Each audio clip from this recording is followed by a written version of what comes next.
Sure. My name is Dermot Williams. I'm CEO of Threatscape. We are an IT security provider based out of Dublin, Ireland, with also a team in London, England, and customers pretty much around the world.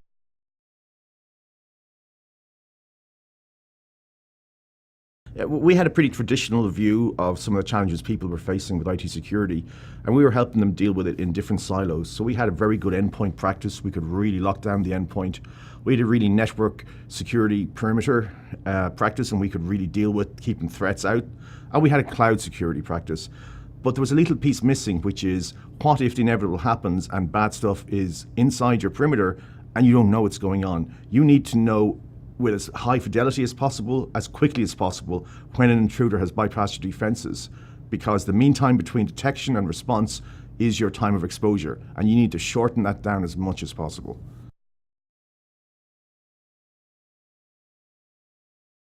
We've been a partner now for about 18 months, and we've onboarded about half a dozen customers. We've shipped sensors and brains to over 20 countries, and we've had pretty great feedback from our customers.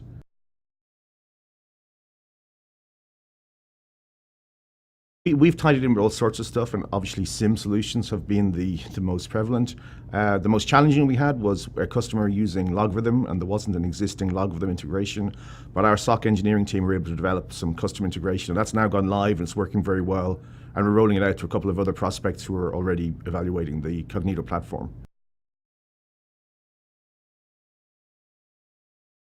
Oh, the great parallel with Churchill, since you mentioned him, is that he famously said, "Never in the field of human conflict has so much been owed by so many to so few." Now, he was talking about what happened during World War II, where night after night you had swarms of German bombers coming across the English Channel trying to bomb the English population into submission. And every night the British sent up their waves of fighter planes with young pilots from the Royal Air Force to fend them off and secure the country. Never has so much been owed by so many to so few. That applies just as well today in the cyber world, where in an organization, small teams of people are battling behind the scenes to defend themselves in the digital realm. Those guys need the best resources, the skill, and the diligence. They need to be provided with the best tools. And absolutely, we see that providing them with Vectra is a force multiplier.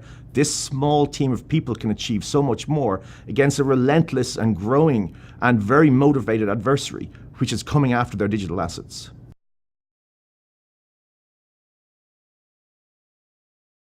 We've had some really interesting cases. One of the very first projects we worked on, we deployed a proof of concept for a customer.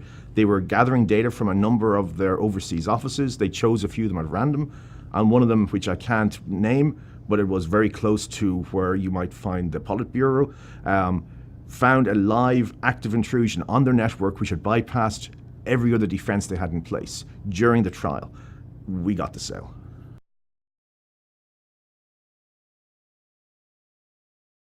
We've been so happy to be here. We've had a team of 4 here at Hunt Club, and we've got to engage with people from other large users, from other partners, and of course the really core team from Vectra. And as an organization to work with, we find Vectra so supportive and open. And that openness, not just in how they share information, but in how they take on board feedback from partners and customers, is what has really, I believe, led the company to growing so fast and getting the product to the stage it's at, where it actually does what people need because they're listening to their customers. And that two-way collaboration has been a fantastic opportunity for us.